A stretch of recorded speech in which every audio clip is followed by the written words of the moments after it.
بسم الله الرحمن الرحيم.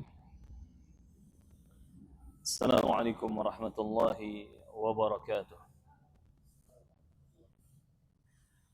الحمد لله حمدا كثيرا طيبا مباركا فيه كما يحب ربنا ويرضى. أشهد أن لا إله إلا الله وحده لا شريك له إقرارا به وتوحيدا، وأشهد أن محمدا عبده ورسوله أدى الأمانة ونصح الأمة وبلغ الرسالة وجاهد في الله حق الجهاد، وتركنا على المحجة البيضاء ليلها كنهارها لا يزيغ عنها إلا هالك. اللهم صل على محمد وعلى آل محمد كما صليت على إبراهيم وعلى آل إبراهيم إنك حميد مجيد. اللهم بارك على محمد وعلى آل محمد كما باركت على إبراهيم وعلى آل إبراهيم إنك حميد مجيد. أما بعد. Segala puji bagi Allah Subhanahu wa taala Rabbul Alamin, yang karena rahmat dan pertolongannya kita masih bisa istiqomah di atas jalan iman dan Islam. Karena rahmat dan pertolongannya serta kasih sayangnya kita masih bisa merasakan nikmatnya hidayah tauhid, beribadah hanya kepada Allah Subhanahu wa taala dengan ibadah yang benar. Juga nikmatnya mengikuti sunnah ajaran-ajaran Nabi Muhammad sallallahu alaihi wa ala alihi wasallam, yang kita yakini bahwa tauhid dan sunnah Nabi adalah jalan keselamatan dan kebahagiaan untuk kita mengarungi kehidupan dunia sampai ke akhirat nanti. Teman-teman fillah, para penuntut ilmu, para pejuang fillah rahimani wa rahimakumullah.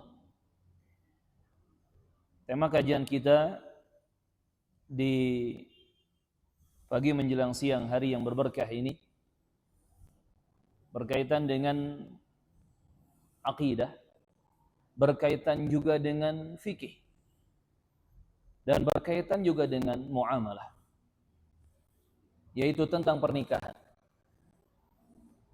Karena kalau membahas pernikahan, maka hampir semua bidang dan sisi itu terbawa.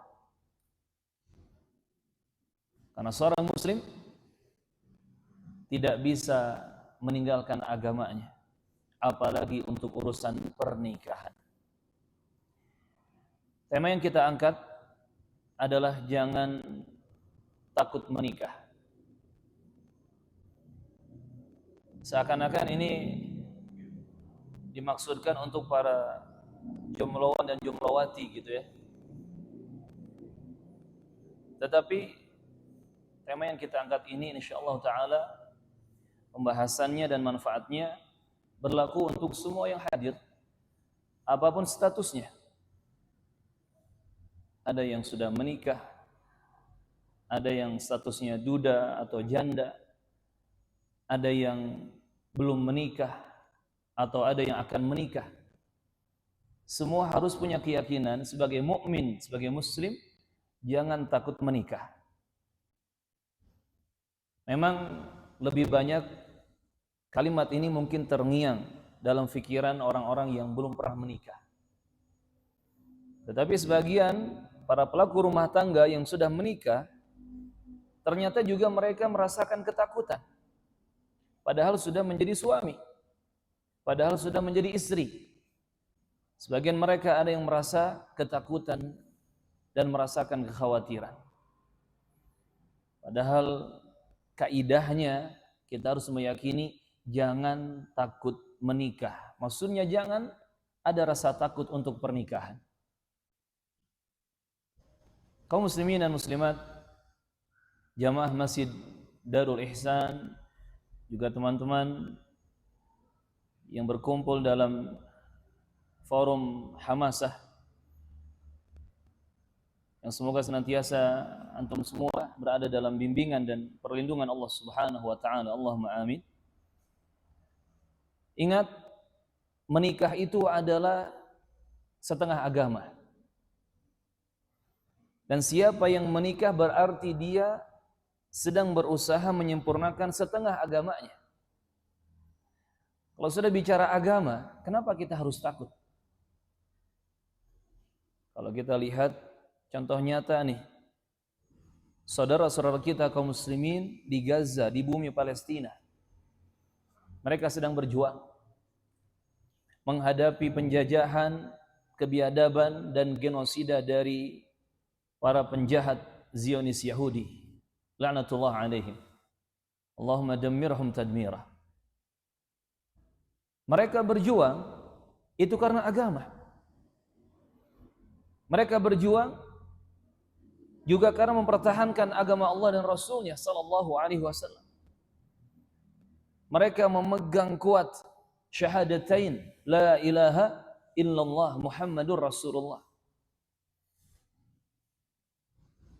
Dan mereka rela berjuang sampai harus kehilangan nyawanya.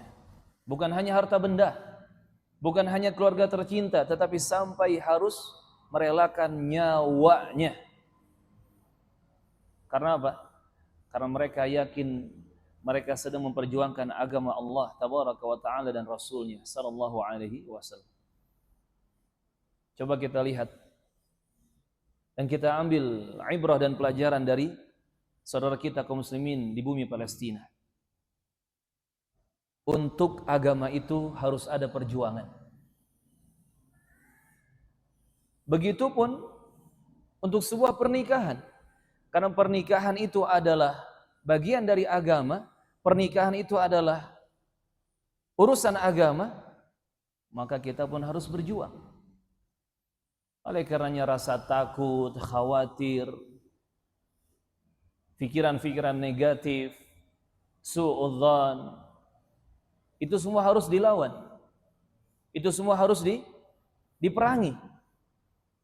Karena ingat, pernikahan itu adalah bagian dari agama kita.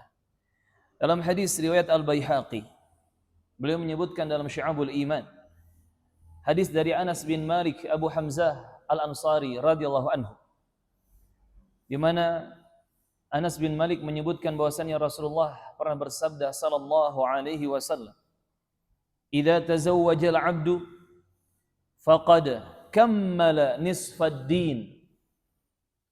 Kalau seorang hamba melakukan pernikahan, berarti dia telah menyempurnakan setengah agamanya. Falyattaqillaha fin nisfil baqi, maka hendaknya dia bertakwa kepada Allah untuk setengah yang lainnya. Jadi agama itu bisa dibagi menjadi 50%, 50%. Setengah agama itu digunakan untuk perjuangan dalam pernikahan. Setengahnya lagi digunakan untuk perjuangan yang non pernikahan. Makanya jangan dianggap enteng pernikahan itu. Jangan dianggap sepele dan remeh. Pernikahan itu adalah sesuatu yang besar. Bahkan dalam Islam disebut salah satu mitsaqan ghalidhan, perjanjian yang berat, perjanjian yang serius, perjanjian yang agung. Maka tidak boleh kita mengenteng-entengkan pernikahan. Namun bukan berarti kita menganggap wah nikah itu sulit, nikah itu susah, bukan begitu juga. Pernikahan akan mudah jika kita mendapatkan rahmat dari Allah Subhanahu wa taala. Pernikahan akan mudah jika kita mengikuti aturan wahyu ilahi, aturan agama Allah dan Rasulnya sallallahu alaihi wasallam. Namun tetap kita memuliakan dan mengagungkan pernikahan itu. Karena tadi kata Rasulullah, pernikahan itu adalah setengah dari agama. Kira-kira jamaah rahimakumullah, kalau sudah pernikahan disebut sebagai setengah bagian dari agama, apa pantas kita merasa takut dengan pernikahan? Sedangkan siapa yang memperjuangkan agama tidak mungkin ditelantarkan oleh Allah Subhanahu wa taala. Kira-kira apa pantas kita takut dengan pernikahan? Padahal memperjuangkan pernikahan adalah memperjuangkan setengah agama. Kita kalau melihat saudara-saudara kita kaum muslimin di Palestina yang kehilangan harta bendanya, rumahnya, yang kehilangan pasangan hidup tercinta, istri atau suami, anak-anak, orang tua. Bahkan mereka pun terluka dan mereka pun terancam hilang nyawa. Namun mereka masih bisa tersenyum. Mereka masih bisa kuat, tegar, sabar. Bahkan mereka dengan ringannya mengucapkan hasbunallah wa ni'mal wakil. Hasbunallah wa ni'mal wakil. Cukuplah bagi kami Allah Azza wa Jalla. Dialah sebaik-baik penolong dan pelindung. Allahu Akbar. Lihat, karena mereka yakin sedang memperjuangkan agama, tidak ada rasa takut menghadapi ujian dan serangan apapun. Maka tadi kalau kita sudah paham, menikah itu setengah dari agama kita. Lalu kenapa kita harus takut? Oleh karenanya, ayo kita perbaiki iman kita. Ayo perbaiki Islam kita. Ayo perbaiki keilmuan kita di dalam beragama ini. Termasuk perbaiki amal-amal kita. Karena siapa yang masih takut untuk menikah, berarti imannya dipertanyakan atau bahkan bermasalah. Teman-teman fillah, para pejuang fillah rahimani wa rahimakumullah. Sebetulnya dengan satu hadis ini sudah terjawab ya. Jangan takut menikah. Kenapa? Karena kita sedang memperjuangkan setengah bagian agama. Dan Allah tidak mungkin menelantarkan hambanya yang memperjuangkan agamanya. Tapi Ustaz masih ragu. Setan akan terus membisiki. Setan-setan akan terus menjebak dan mengganggu. Yang kalaupun kita sudah membaca hadisnya, kita sudah membaca keterangannya, tetap setan akan terus menggerogoti kita. Sehingga kita ragu dan ketakutan. Sehingga kita bimbang dan merasa khawatir. Oleh karenanya, tadi kita sebutkan di awal, di sini butuh perjuangan. Di antaranya berjuang melawan bisikan-bisikan setan. Dan ingat, bisikan setan itu tidak hanya sekadar was-was, masuk ke pikiran, masuk ke hati, sehingga nanti memikirkan ini dan itu. Tidak hanya sekadar was-was saja. Tetapi bisikan setan juga bisa berupa bisikan-bisikan kalimat atau suara dari orang-orang yang menyampaikan atau memberikan syubhat kepada kita. Dari orang-orang yang menyuarakan suara-suara sumbang kepada kita. Mungkin antum pernah mendengar ketika salah satu kawan antum bilang, antum serius mau nikah? Gaji antum berapa? Bukankah ini bisikan setan? Walaupun setannya berjenggot mungkin. Walaupun setannya bercadar mungkin. Serius antum mau nikah? Antum kan belum jadi PNS. Antum kan belum jadi karyawan tetap. Ini bisikan-bisikan setan. Karena seharusnya teman yang saleh ketika mengetahui kawannya hendak menikah, itu disupport, didukung, disemangati, dimotivasi. Walaupun hanya dengan kalimat yang ringkas, walaupun hanya dengan doa-doa yang ringan. Masya Allah, tabarakallah. Semangat. Kita support insya Allah. Kita akan berikan doa terbaik untuk antum. Harusnya seperti itu. Bukan malah diragukan. Bukan malah ditakut-takuti. Maka ingat, bisikan-bisikan setan itu tidak hanya was-was dalam pikiran dan hati seseorang, tetapi juga bisa berupa suara-suara sumbang, suara-suara syubhat dari orang-orang yang melemahkan iman kita. Na'udzubillah. Teman-teman fillah, kaum muslimin dan muslimat rahimani wa rahimakumullah. Dan sebetulnya sangat banyak alasan kenapa kita tidak boleh takut untuk pernikahan. Banyak jawaban kenapa kita tidak boleh takut untuk menikah. Dan insya Allah kita akan sebutkan, walaupun tidak semuanya, mudah-mudahan kita bisa menyebutkan sebagian banyaknya. Karena kalau kita melihat waktu, ya tidak cukup waktu. Tetapi kata orang Arab, ma la yudraku kulluh, la yutraku julluh.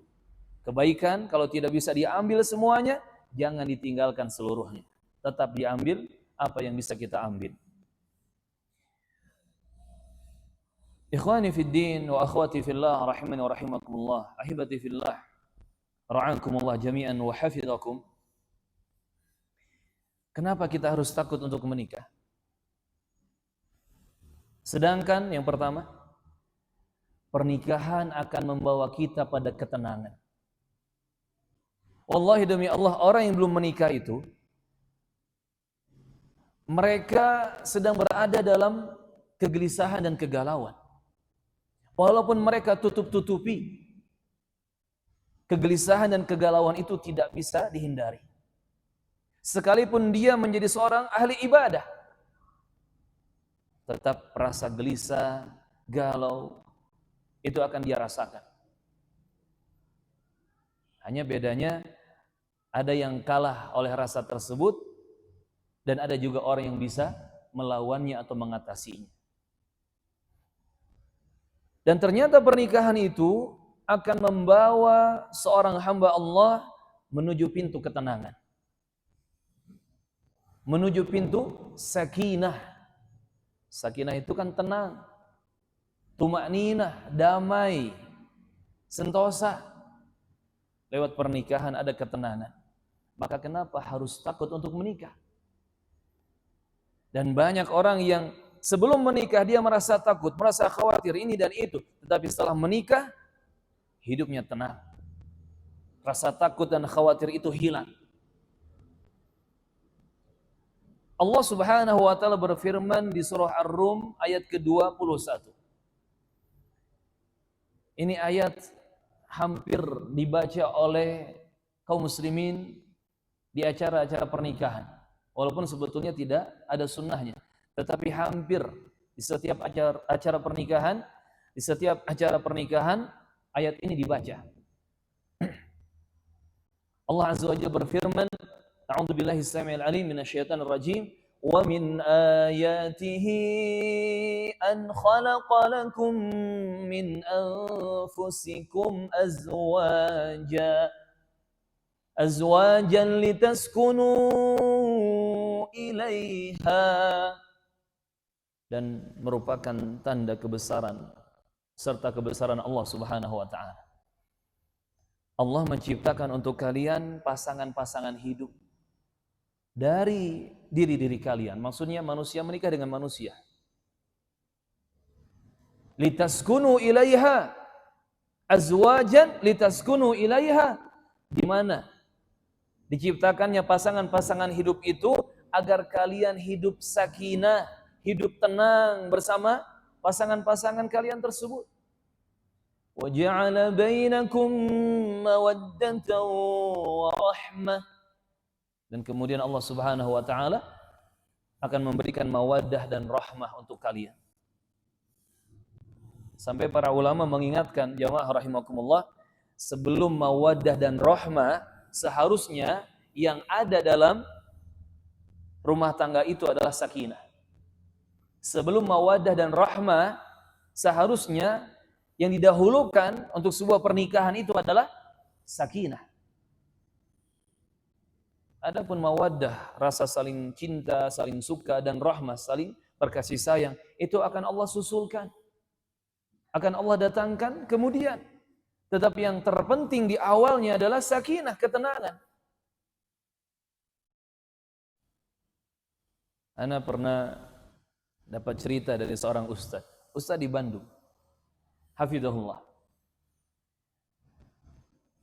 Beliau cerita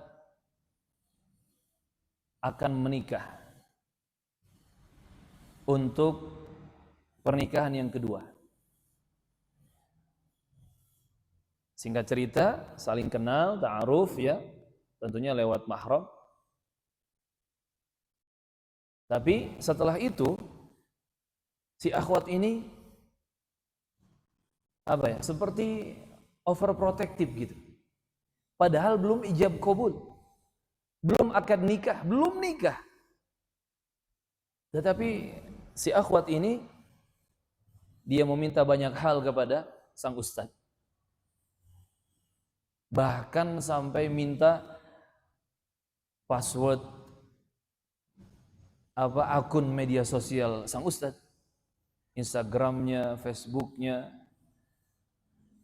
Ketika ditanyakan kenapa kok anti minta seperti itu, ya untuk memantau katanya, jangan-jangan ada pihak yang mengganggu kita.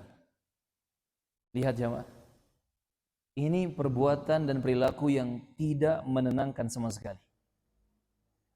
Belum jadi istri loh, belum jadi istri, baru ta'aruf, baru saling berkenalan, tetapi sudah melakukan hal yang tidak menenangkan.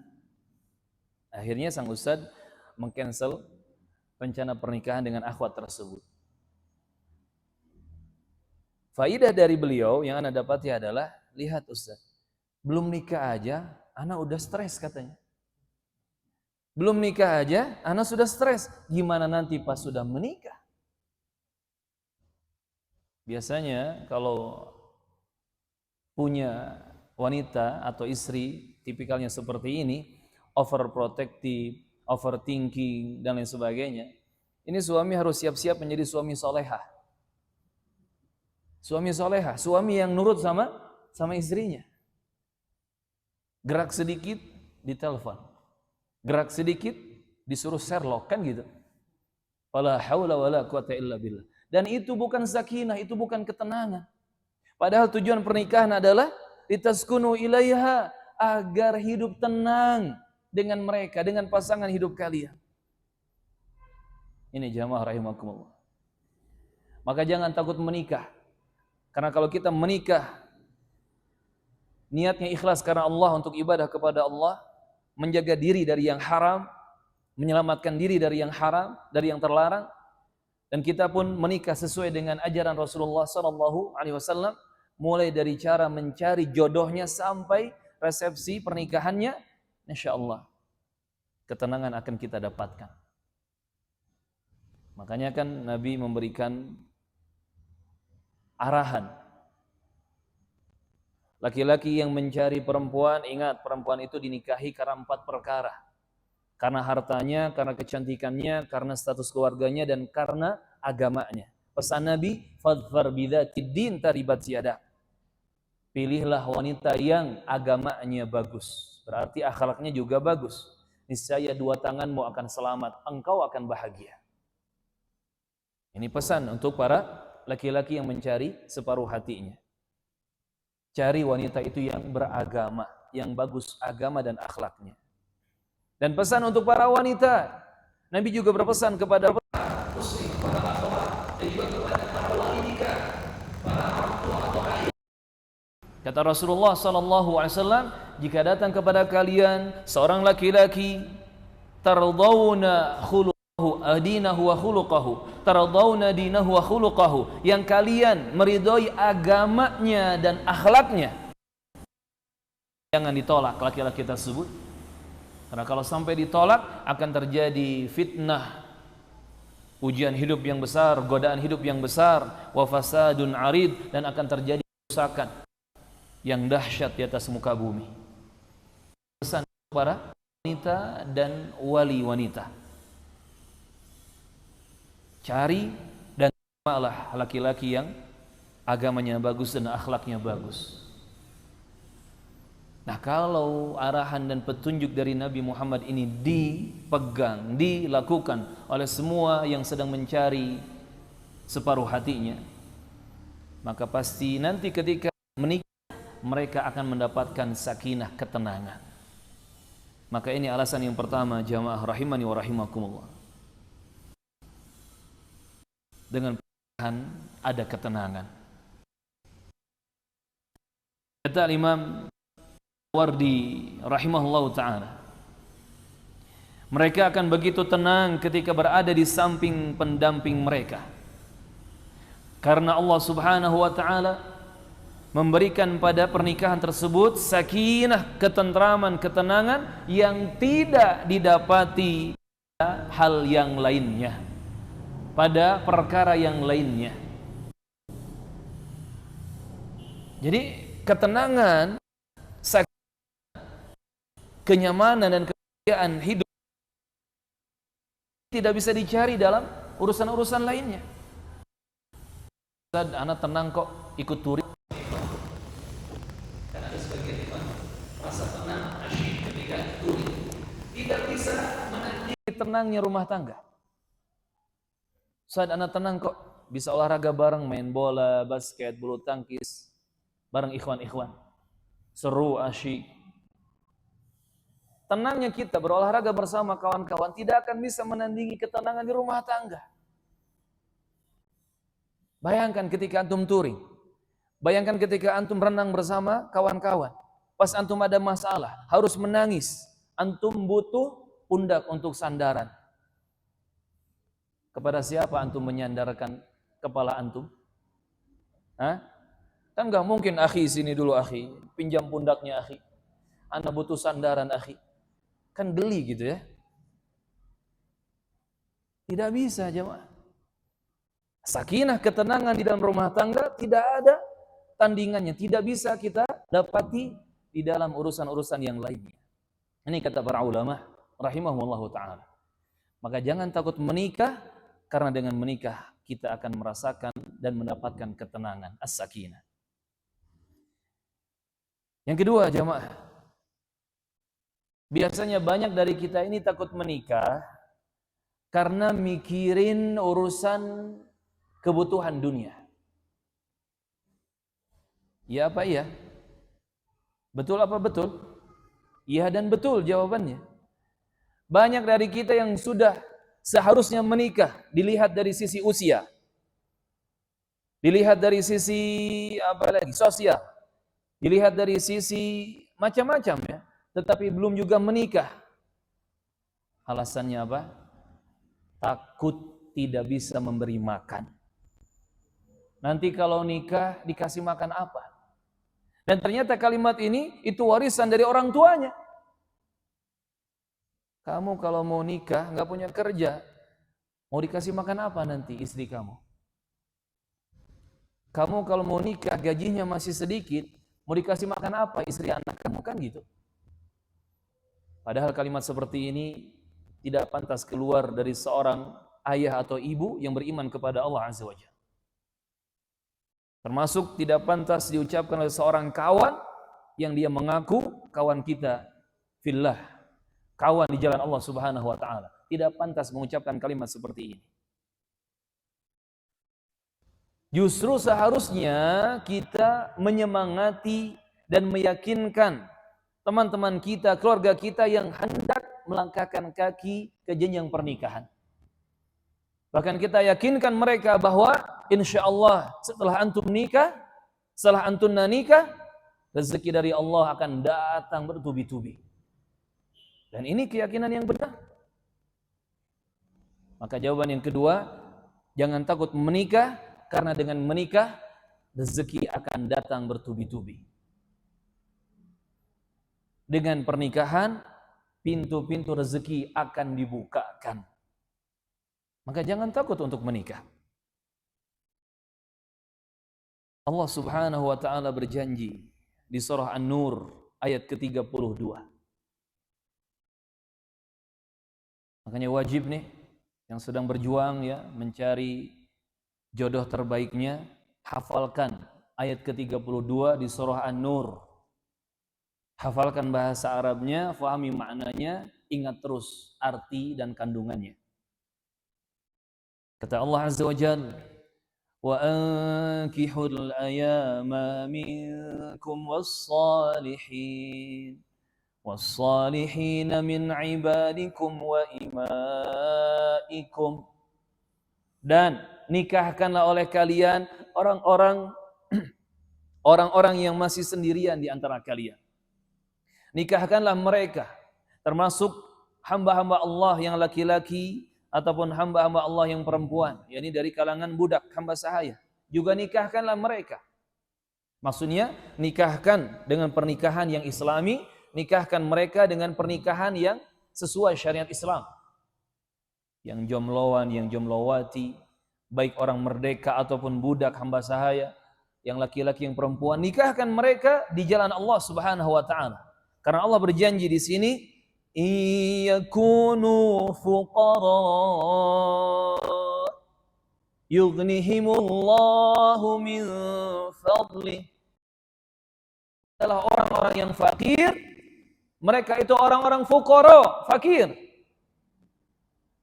Maka Allah Subhanahu wa taala akan memberikan kecukupan kepada mereka dari karunia dan keutamaannya. Karena sebab apa Allah berikan kecukupan kepada mereka? Al-ghina. Al-ghina ini bisa diartikan kecukupan, bisa juga diartikan kekayaan. Karena apa Allah berikan al-ghina, kecukupan atau kekayaan kepada mereka? Karena tadi di awal yang kita baca, wa ankihu, karena menjalankan perintah Allah, menikah atau dinikahkan di jalan Allah Subhanahu wa taala. Jadi kami heran dengan orang-orang yang takut menikah karena alasan finansial. Selama ini apa dia tidak punya mushaf Al-Quran? Selama ini apa dia tidak pernah baca Al-Quran? Apa tidak kenal surat An-Nur? Ngakunya Ramadan khatam baca Quran 30 juz. Masa iya pas ayat 32 di surat An-Nur dia loncat? Dia lewati bacaannya? Kan enggak mungkin. Kalau dia khatam baca Quran pasti ayat ini kebaca. Iyyakunul fuqara yughnihimullahu min fadlih. Bahkan ada seorang ikhwah, dia ingin menyindir dan menasehati ikhwan yang lain yang masih ragu untuk menikah. Pas baca ayat ini dikeraskan. Iyakunu fuqara, sambil dia memandangi temannya. Yughnihimullahu min fadlih. Cuman masalahnya temannya ini yang dipelototi enggak paham. Enggak tahu arti dari ayat yang dibaca. Subhanallah. Ini jamaah keyakinan kita orang beriman. Dengan pernikahan Allah akan memberikan rezeki, bahkan rezeki yang melimpah. Yughnihim, Allah berikan kecukupan. Kalau disebut Allah memberikan kecukupan, berarti apa yang kita butuhkan akan Allah cukupi, kan gitu. Kita butuh ini, kita butuh itu, kita butuh ini dan itu. Allah akan berikan kecukupan, artinya Allah akan tutupi. Kalau sudah ada janji dalam wahyu ilahi, kalamullah, firman Allah disebut dalam Al-Quran, kenapa kita harus takut untuk menikah? Allahu Akbar. Ini ayat sangat-sangat agung, sangat mulia. Sampai kata sahabat Abdullah bin Mas'ud radhiyallahu anhu menyemangati mereka-mereka yang sedang mencari jodoh terbaiknya. Kata sahabat Abu Abdurrahman Abdullah bin Mas'ud radhiyallahu anhu, iltamisul ghina fin nikah. Iltamisu, carilah oleh kalian al-ghina, kekayaan atau kecukupan itu fin nikah, lewat pernikahan.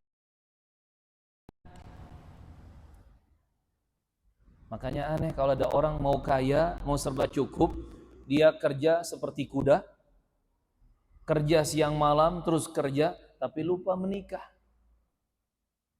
Sampai ada yang kerja ke luar negeri belasan tahun, puluhan tahun, tapi lupa menikah.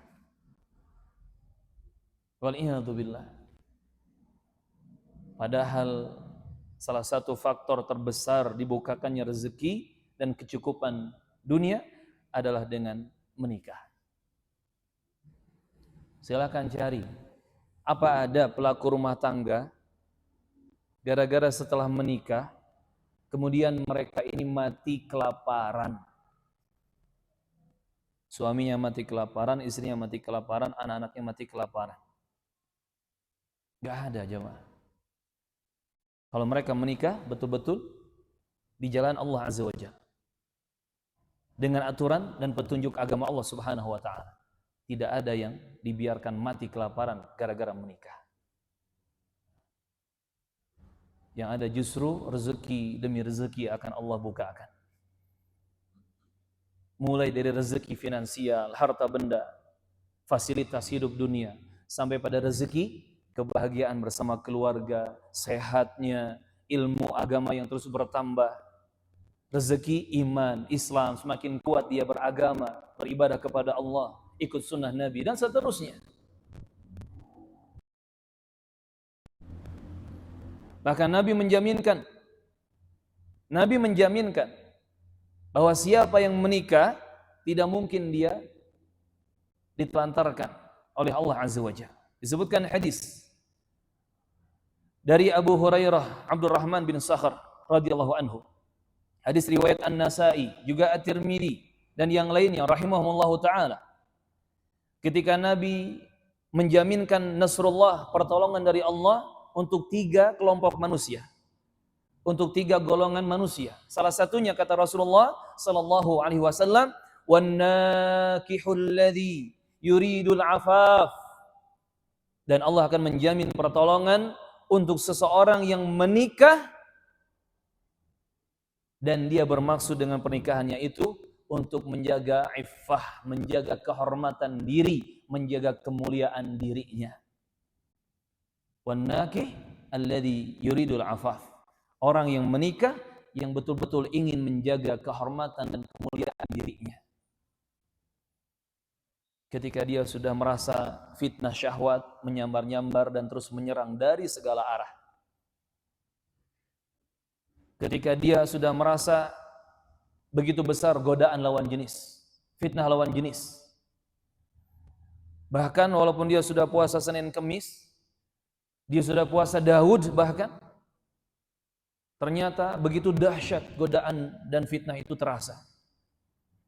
Dia khawatir jatuh ke dalam perkara yang haram.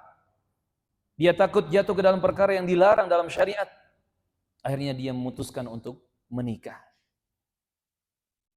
Orang yang seperti ini dijamin pertolongannya oleh Allah dan Rasulnya sallallahu alaihi wasallam.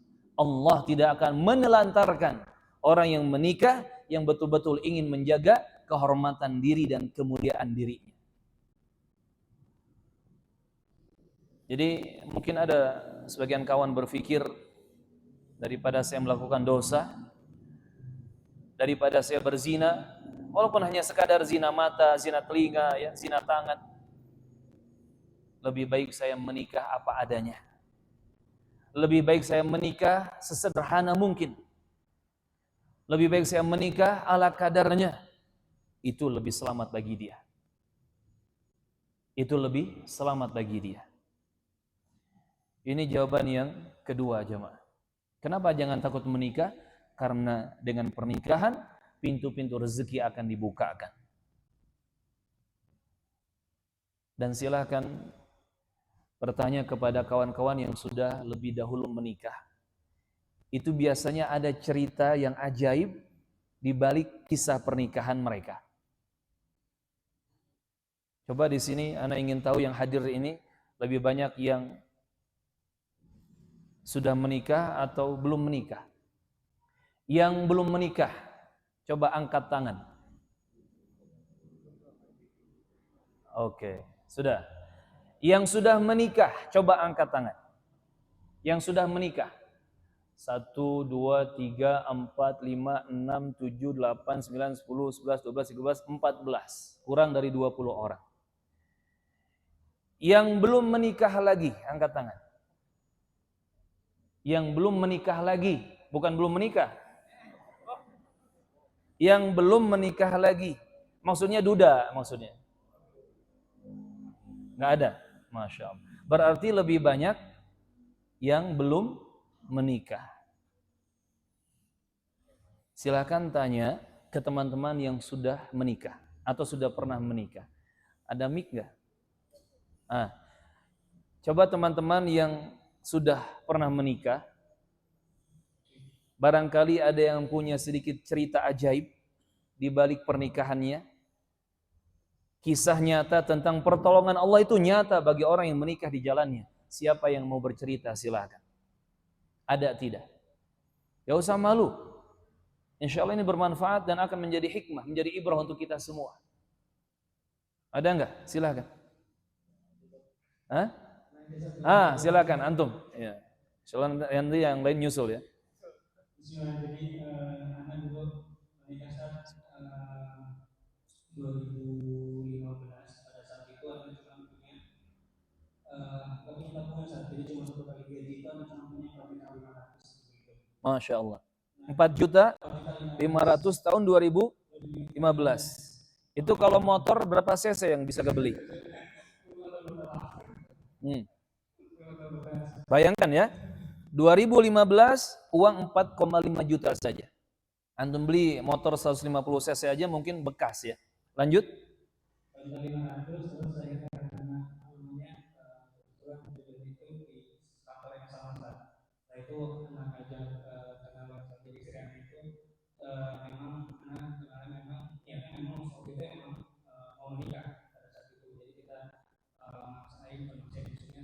Selama 3 bulan kalau misalkan ada yang cocokan kita menikah, kalau enggak ya sudah sama tidak pendidikan lalu dinikahi pada waktu itu. Kalau itu belum banget belajar tentang sunnah saja.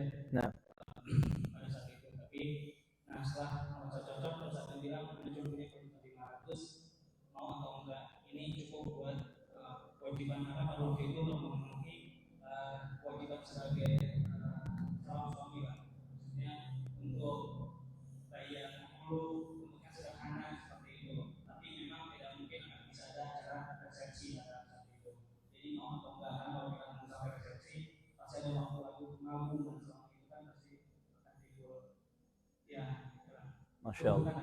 Masya Allah. nah sampai ke Sriana mikir dulu Sriana terus bilang ke ibunya tapi nggak ada resepsi bilang nggak apa-apa resepsi nanti aja pas nikah Masya Allah. akhirnya mau walaupun perahnya itu tanpa anak minta banyak kita bisa Masya Allah. Masya Allah. Jadi banyak bantuan datang dari sana sini tanpa diminta. Nah ini kan keajaiban. Masya Allah. Pertanyaannya, 2015 antum menikah sampai sekarang 2023. Antum sudah punya anak berapa? Sekarang? Sudah 2 anak. Dari 1 istri. Gak usah diperjelas. Pertanyaan anak, apakah antum pernah punya uang 45 juta? Dari kurun waktu 2015 sampai 2023. Pernah punya uang 45 juta? Sering atau hanya beberapa kali? Enggak sering, tapi pernah. Lihat jamaah. Modal nikah 4.500.000. Allah ganti 45 juta. Allah ganti 45 juta. Cash. Itu cash ya? Cash. Allahu Akbar. Ini keajaiban jamaah. Dan ini bukti bahwa dengan pernikahan pintu-pintu rezeki akan dibukakan. Tapi kalau antum, misalkan antum dulu punya fulus 4,5 juta, enggak antum pakai nikah. Entah dipakai untuk beli ini, beli itu, atau pergi kemana. Bisa jadi sampai sekarang, antum belum pernah punya uang 45 juta. Allahu Akbar. Dan silakan antum hitung, kalkulasikan dengan nominal yang lainnya. Banyak cerita seperti ini. Ustaz, ana dulu nikah cuman punya uang 1 juta. Allah ganti setelah nikah 100 juta. Itu baru hitungan finansial. Belum manfaat yang lainnya. Oh ternyata ana semakin rajin ke majelis ilmu. Oh ternyata istri ana ini mensupport ana untuk terus belajar ilmu agama. Mengingatkan ana untuk terus menjaga lingkungan dengan teman-teman yang baik, yang soleh. Membangunkan ana untuk sholat malam dan seterusnya. Bahkan misalkan ada seorang ikhwan menikahi akhwat yang ilmu agamanya lebih tinggi, ternyata sang istri tetap tawadhu dan mengajari suaminya untuk bisa baca Quran, untuk bisa menghafal hadis, bahasa Arab dan seterusnya. Allahu Akbar. Itu baru kisah dari antum ya. Dari yang lainnya? Ada kisah yang lain tidak? Dan ini juga yang ana rasakan jemaah. Ana nikah pertama itu di usia 18 tahun. Ada di sini yang 18 tahun umurnya. Coba yang paling muda berapa usianya? Selain anak-anak. Antum berapa usianya? 23. Yang lebih muda dari 23 ada tidak? Berapa? 22. 20. Di bawah 20 ada enggak? Enggak ada.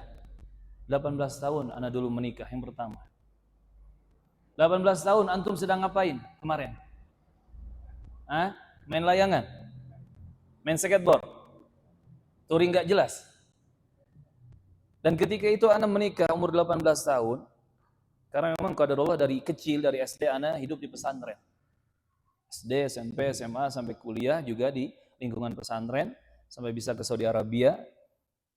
18 tahun itu anak itu belum studi ke Riyadh, ke Saudi, belum, masih di Indonesia, masih di Bandung. Tetapi posisi anak sudah sambil nyantri ngajar juga, bantu-bantu ngajar. Kemudian muncullah keinginan untuk menikah.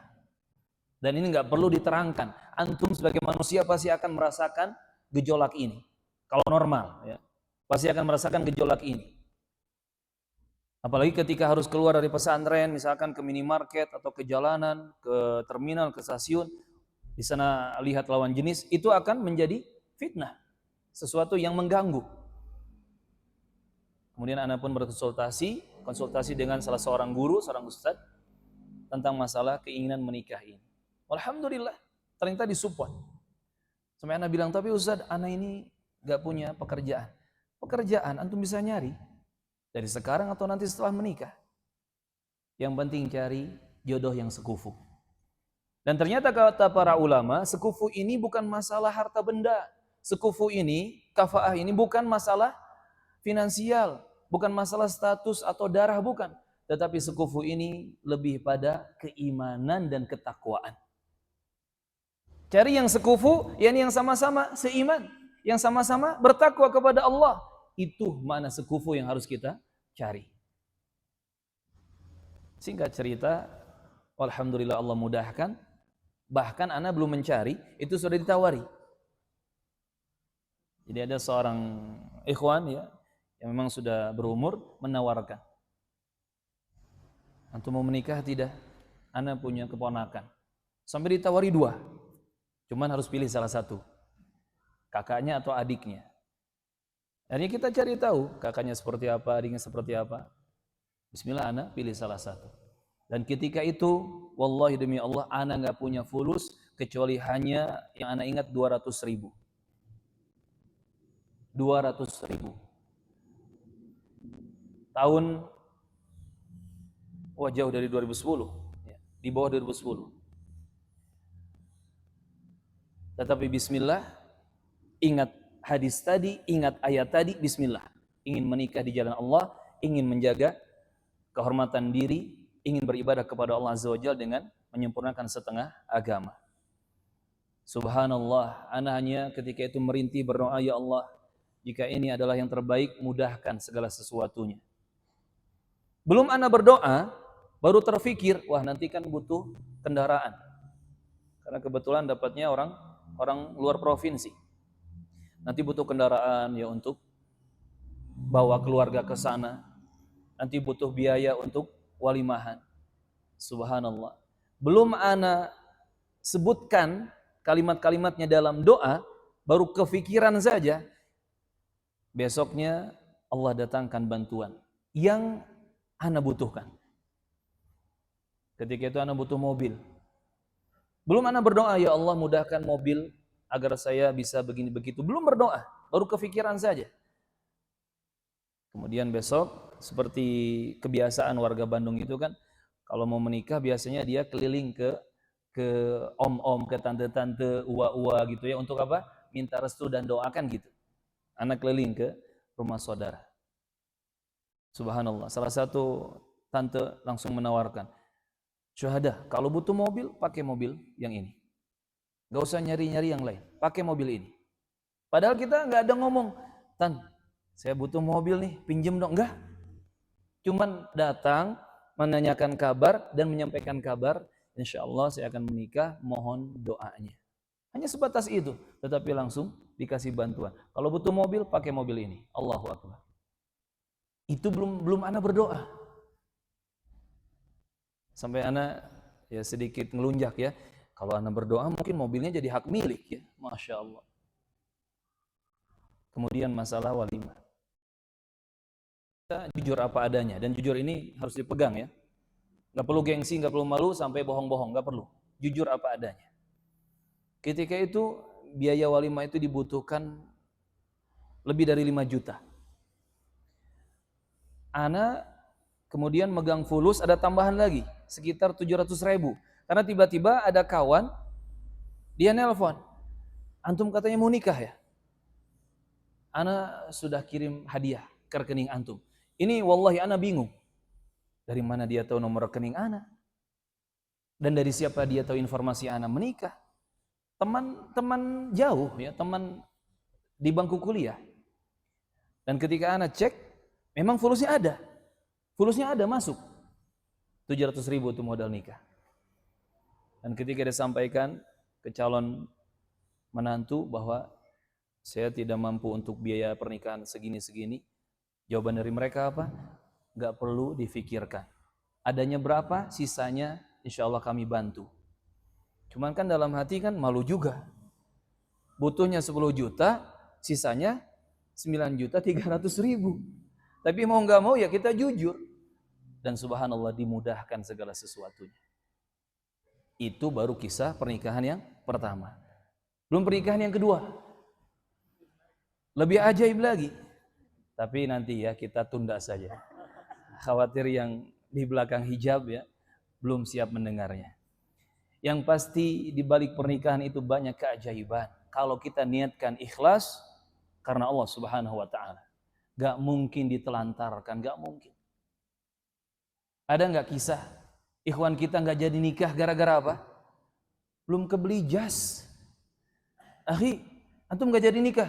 Gak jadi. Bolai, cancel. Lah kenapa cancel? Anak gak kebeli baju jas. Allahul musta'an. Gak ada jemaah. Apa yang kita butuhkan mulai dari sebelum pernikahan sampai sudah pernikahan, Allah bantu. Allah berikan kecukupan. Ini semoga menjadi inspirasi. Apalagi kalau sudah punya anak. Jadi ucapan orang tua kita, makin banyak anak, makin banyak rezeki. Inilah kenyataannya dan sesuai dengan dalil syariat. Karena semua makhluk hidup yang ada di atas muka bumi ini, bahkan hewan-hewan melata, semua rezekinya dijamin dan ditanggung oleh Allah Subhanahu wa taala. Yang penting kita tinggal memperbaiki cara menjemput rezeki tersebut. Selanjutnya yang ketiga, jemaah. Jangan takut menikah. Karena dengan menikah berarti kita akan mulia menjalankan sunnah para rasul. Tidak ada orang menikah secara islami kemudian dia menjadi hina. Tidak ada. Justru dia akan dimuliakan oleh Allah. Kenapa? Karena dia sedang mengikuti jalannya para rasul utusan Allah alaihi wassalatu wassalam. Karena menikah adalah contoh dan panutan dari mereka. Allah Azza wa Jalla menyebutkan di surah Ar-Ra'd ayat ke-38. Walaqad arsalna rusulan min qablika wa ja'alna lahum azwaja wa dzurriyyah. Dan sesungguhnya kami telah mengutus beberapa rasul sebelum engkau wahai Muhammad sallallahu alaihi wasallam. Dan kami memberikan kepada mereka istri-istri dan keturunan-keturunan. Kita yakini menikah adalah warisan yang mulia, ajaran yang mulia dari para rasul Allah alaihi wassalatu wassalam. Maka siapa yang meniti jalan ini, pasti dia pun akan dimuliakan oleh Allah Azza wa Jalla. Dan dalam hadis riwayat At-Tirmidzi dan juga Ahmad rahimahumullah taala, Nabi bersabda, Arba'un min sunanil mursalin. Ada 4 perkara yang termasuk ke dalam sunnah atau ajaran para rasul Allah. Al-haya. Yang pertama sifat malu atau rasa malu. Malu melakukan yang salah atau yang buruk. Wat-ta'attur. Yang kedua memakai parfum, wewangian untuk laki-laki. Was-siwak. Yang ketiga menggunakan siwak, yang membersihkan mulut dengan siwak ataupun yang semisal siwak. Yang keempat wan nikah, dan menikah. Pernikahan berarti masuk ke dalam sunnah ajaran-ajaran para rasul alaihi wassalatu wassalam. Maka ingat, ketika kita memperjuangkan pernikahan, kita sedang memperjuangkan jalannya para rasul dan tidak mungkin kita akan dihinakan. Yang keempat, kita kebut jamaah, jangan takut untuk menikah. Karena dengan menikah, seseorang akan lebih terjaga. Pandangannya lebih terjaga, kemaluannya juga lebih terjaga. Sehingga tidak akan jatuh ke dalam perkara-perkara yang salah dan haram. Dalam hadis riwayat Al-Bukhari dan Muslim, Rasulullah bersabda sallallahu alaihi wasallam, "Ya ma'syarasy syabab, man istata'a minkumul ba'ah falyatazawwaj." Wahai para pemuda, siapa dari kalian yang sudah mampu untuk menikah, maka menikahlah. Kebanyakan para ulama menafsirkan makna al-ba'ah di dalam hadis ini adalah kemampuan menikah secara biologis. Kalau antum sebagai laki-laki lihat lawan jenis langsung merinding, berarti antum punya ba'ah. Yang akhwat melihat lawan jenis kemudian ada keinginan untuk ditemani, dijaga, disayangi, berarti sudah ada kemampuan untuk ba'ah. Sudah ada ba'ah di situ. Kemampuan secara biologis. Dan siapa yang sudah punya kemampuan ini, kata Rasulullah, falyatazawwaj, maka menikahlah. Tapi Ustaz, bagaimana dengan masalah finansial, tanggung jawab? Masalah tanggung jawab dan finansial itu lebih kepada kesiapan kita untuk bertanggung jawab. Jawab ketika akan atau sudah menikah, dia diam saja. Pasti dia akan berusaha mencari nafkah yang halal dengan berbagai macam cara yang halal. Karena ingat, yang terpenting seorang kepala rumah tangga, seorang suami itu adalah terus bekerja, tetap bekerja. Bukan harus memiliki kerjaan tetap, tetapi tetap bekerja. Yani terus berusaha untuk bertanggung jawab. Kemudian kata Rasulullah, fa innahu aghaddu lil basar, karena menikah itu lebih menjaga pandangan mata. Wa ahsanu lil farj, dan lebih menjaga kemaluannya. Wa man lam yastati' fa 'alaihi bisyam. Tetapi siapa yang belum dimudahkan untuk menikah, maka silakan lakukan puasa, fa innahu lahu wija, karena puasa atau saum itu akan menjadi tameng untuk dirinya. Kalau belum dimudahkan untuk melakukan pernikahan, perbanyak saum atau puasa. Senin Kamisnya, ayyamul bidnya, termasuk mungkin puasa Daud. Tapi kalau sudah puasa Daud tidak tertahan juga, tidak ada solusi kecuali harus menikah. Ini jamaah rahimakumullah.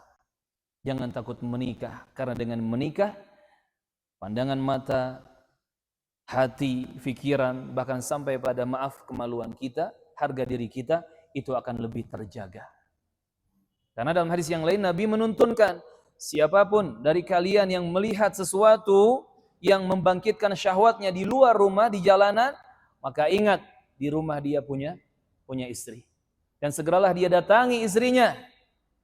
Karena apa yang dia inginkan di jalanan itu ada pada istrinya di rumah. Nah, cuman masalahnya kalau yang belum nikah nih, dia di jalanan sana sini, dia pergi ke sana sini, melihat sesuatu yang membangkitkan syahwatnya. Pulang ke rumah, gak ada istri. Masalah kan? Masalah. Maka jangan takut untuk menikah. Jangan takut untuk menikah. Selama bergantung kepada Allah, selama tawakal, meminta pertolongan kepada Allah, selama mengikuti aturan-aturan agama Allah, yakinlah dan beranilah untuk menikah. Ahibati fillah rahimana rahimakumullah. Masih panjang sebetulnya pembahasan kita dan alasan kita kenapa kita tidak boleh takut untuk menikah. Namun sisa waktu yang ada kita manfaatkan untuk sesi tanya jawab insyaallah taala. Silahkan kepada moderator. Bismillah, Ustaz, saya mau bertanya. Saya diajak menikah siri tanpa sepengetahuan keluarga Ustaz, karena bapaknya tidak merestui jika pria. Tapi saya takut ke depannya kalau saya menikah akan jadi masalah baru Ustaz. Mohon dijelaskan sejelas-jelasnya Ustaz, dan doakan saya ini pertama kali saya ikut kajian, doakan istiqomah. Amin, Masya Allah. Semoga kita semua dimudahkan untuk istiqomah di atas al-haq. Allahumma amin. Jadi pertanyaannya apa? Nikah siri, diajak nikah siri. Atas pengetahuan bapaknya dari Baik. Ya. Syarat nikah itu kan ada mempelai laki-laki, ada mempelai wanita, ada wali nikah dari wanita, ada dua orang saksi yang adil, ya dua orang saksi laki-laki yang adil, dan ada ijab qabul. Pertanyaannya, boleh tidak nikah siri tanpa diketahui oleh bapak dari sang laki-laki atau mempelai laki-laki? Kalau bicara boleh saja. Nikah siri itu maksudnya adalah nikah yang tidak tercatat di negara tempat kita tinggal. Jadi tidak masuk ke KUA, tidak masuk ke pengadilan agama, maka nanti tidak punya surat nikah dari KUA, tidak tercatat pernikahan kita di negara, itu nikah siri. Tetapi tetap ada mempelai laki-laki, mempelai wanita, ada wali nikah dari si wanita, dan ada dua orang saksi laki-laki yang adil, dan kemudian ada ijab kabul dengan mahar. Kalau bicara boleh. Dan bagi laki-laki tidak diharuskan, tidak disyaratkan dia mendapatkan izin atau restu dari kedua orang tuanya. Misalkan antum sudah nikah nih, tiba-tiba besok lusa antum pulang ke rumah orang tua yang laki-laki, terus ngasih kabar, "Beh, kemarin aneh baru nikah, Beh." Masya Allah. Ternyata abahnya seneng, langsung ya digelar pesta pernikahan. Kalau seneng. Kalau marah, ya antum digebuk ya. Cuman sebelum melakukan hal yang seperti itu, walaupun boleh secara hukum, hendaknya kita memperhatikan akhlak yang mulia dalam bermuamalah. Akhlak yang mulia dalam berinteraksi, apalagi dengan keluarga dekat. Walaupun memang orang tua dari sang laki-laki tidak diharuskan merestui atau mengizinkan atau hadir, tidak harus. Tetapi jagalah akhlak mulia bersama mereka. Apalagi yang namanya orang tua tidak mau dilangkahi, kan gitu. Maka jaga komunikasi dengan mereka. Sampaikan kabar kepada mereka, ajak bicara dengan persuasif. Intinya menyampaikan kabar. Terlepas dari setuju atau tidak setuju, yang penting kita sudah berusaha untuk membangun komunikasi dengan orang tua tercinta, kan gitu. Jaga akhlak mulia. Dan menjaga komunikasi dengan orang tua ini termasuk akhlak mulia. Kemudian usahakan kalau bisa tetap tercatat di negara. Walaupun boleh nikah siri, maksudnya tidak tercatat di negara, yang penting nikah secara agamanya sah dan terpenuhi syarat-syaratnya, tetapi usahakan tidak siri, usahakan tercatat di negara. Kenapa? Karena nanti urusannya panjang. Surat nikah itu dibutuhkan untuk apa? Untuk bikin kartu keluarga, untuk bikin akte lahir anak-anak, apalagi nanti kalau mau bikin paspor, ya kan? Harus ada kartu keluarga, akte lahir, dan seterusnya. Termasuk anak-anak mau sekolah, kan pasti diminta tuh mana akte lahirnya, mana kartu keluarganya. Dan gak bisa kita membuat akta lahir ini kecuali ada surat nikah. Mau yang nikahnya 1 istri, 2 istri, 3 istri, atau 4 istri, usahakan tercatat. Wah, tapi Ustaz, kalau nikah yang kedua ini perjalanannya panjang. Harus ke pengadilan agama berbulan-bulan. Ya perjuangkan. Karena apa yang antum perjuangkan adalah kemuliaan. Barakallahu fikum. Jadi saran kami tetap nikah tercatat, diusahakan seperti itu. Tapi kalau misalkan masih tetap ingin ambil langkah nikah siri, ya siaplah dengan segala resiko dan konsekuensinya. Dan tadi masalah sang ayah, usahakan ada kabar yang disampaikan kepada mereka, ada komunikasi yang dibangun dengan mereka. Walaupun tadi secara hukum kalau dilakukan maka sah-sah saja pernikahannya. Wallahu a'lam. Nah. Baik, selanjutnya Ustaz. Bismillahirrahmanirrahim. Saya pernah menikah di umur 18 tahun, lalu setelah 2 tahun pernikahan bercerai dengan alasan dulu beban suami sering berselingkuh. Lalu saya di usia 35 tahun menikah lagi, alhamdulillah masih sampai sekarang. Tapi ujiannya ekonomi, sehingga orang tua, kerabat dan teman sering membicarakan suami dan malah sering meminta saya untuk mencari pasangan yang lain yang lebih mapan. Tapi saya tidak mau dan saya yakin ini adalah pasangan yang Allah berikan kepada saya. Jadi saya harus bagaimana Ustaz? Disebutkan tidak kondisi agama suaminya? Tidak. Ya. Jadi intinya dari pertanyaan kedua ini, ada rumah tangga yang sedang diuji dari sisi finansial atau ekonomi. Dan subhanallah sang istri ingin tetap bertahan. Kami sampaikan ini adalah kebaikan. Dan kami berikan apresiasi ya, yang tinggi kepada istri yang seperti ini, di mana dia bersabar menghadapi ujian dalam rumah tangga dari sisi finansial atau ekonomi. Selama agama sang suami bagus, selama akhlak sang suami bagus, tetapi ada ujian dari sisi ekonomi, maka sabari. Maka sabari. Bahkan yang jangankan masalahnya ekonomi, masalahnya agama. Di agama si suami nih ada masalah.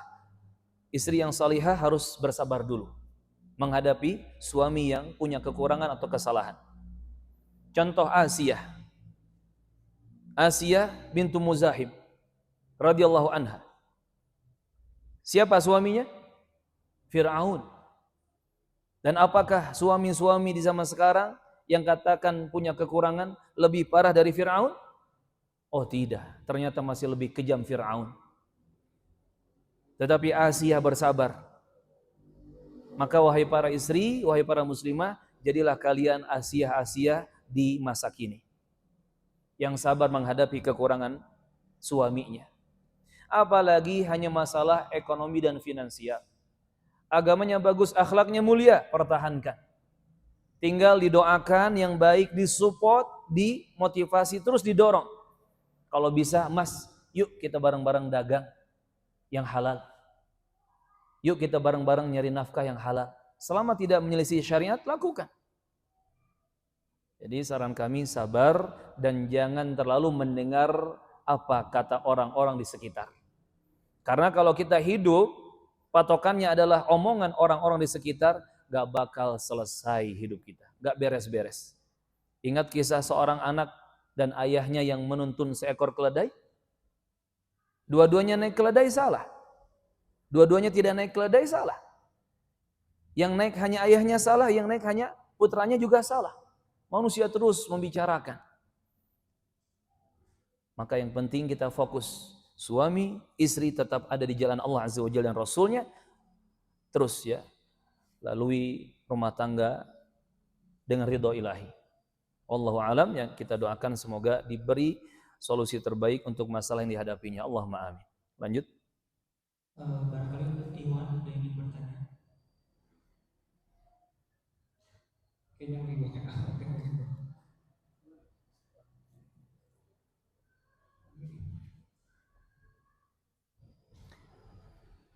Ya, silakan. Assalamualaikum warahmatullahi wabarakatuh. Waalaikumsalam warahmatullahi wabarakatuh. Assalamualaikum ya Ustaz. Wa ilaikum. Nah. Ustaz. Alhamdulillah. Ana 3 kali ta'aruf, 2 kali gagal nikah. Lalu ada perasaan takut. Jadi itu mulai tumbuh menguat beberapa hari lalu. Dan Sudah ta'aruf 2 kali, 3 kali. Dan ketiga-tiganya, yang keempat dan kelima ini batal. oh, taib. Lalu memang Ana sudah mempelajari tentang poligami di beberapa tahun lalu sampai kita sering diundang untuk masalah parenting, dan masya Allah, Ana gak tahu kenapa Ana begitu menikah. Juga akhirnya kayak seperti Ana bukan praktek, tapi keraguan Ana di sana poligami, namun bukan berdasarkan dengan syariat. Jadi Ana termotivasi, Ana kayak pengen di kampung.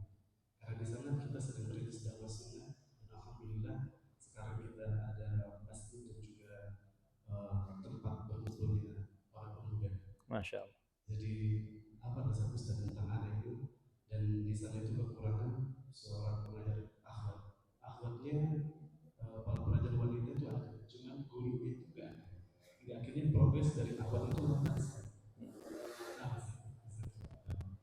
Pertanyaannya lebih spesifik. Pertanyaannya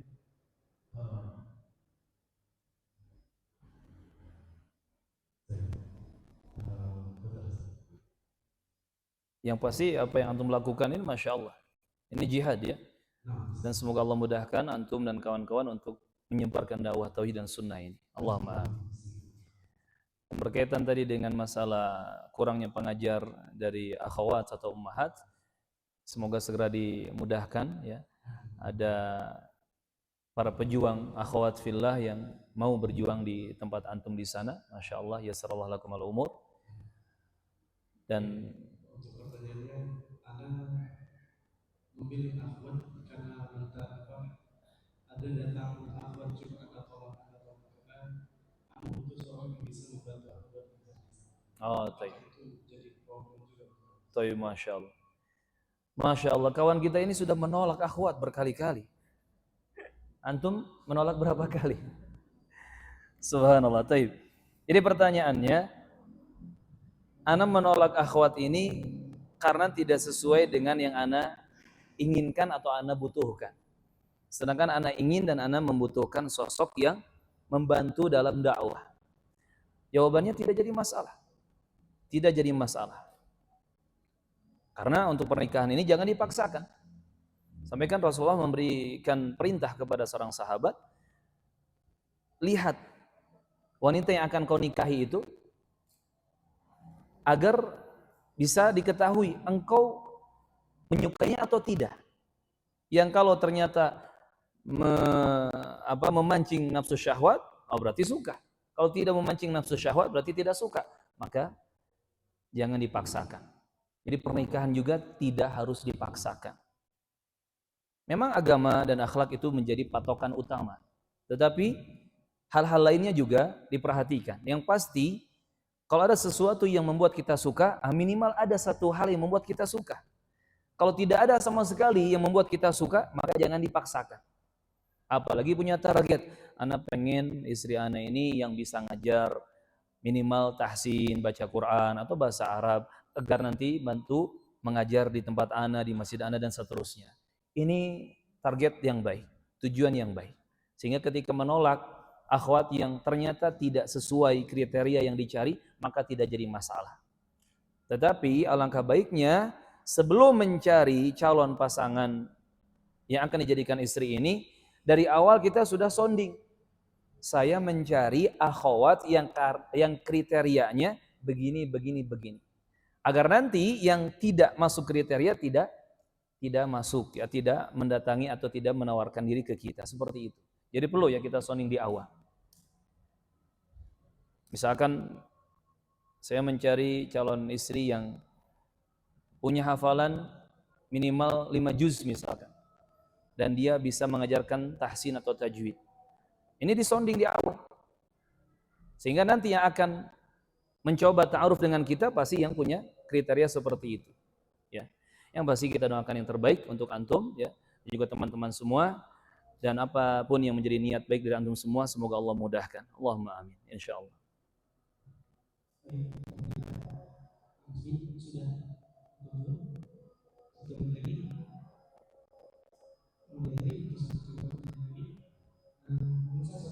Ya, terakhir. Saya seorang istri mengalami perceraian di pernikahan yang kedua, sudah dalam satu cerai tanpa. Seiring berjalannya waktu, selalu introspeksi diri, mendekatkan diri kepada Allah, sabar dan memperbaiki diri masing-masing dan berniat untuk wujud. Namun dari pihak keluarga besar dan orang tua istri tidak setuju bagaimana sikap yang harus diambil dari istri sesuai syariah Islam. Ya, barakallahu fiikum. Wujud atau mengikuti keluarga. Ya. Ingat, pernikahan itu adalah bagian dari agama. Maka seharusnya yang lebih kita dahulukan adalah aturan dan petunjuk dalam agama, bukan apa kata keluarga besar.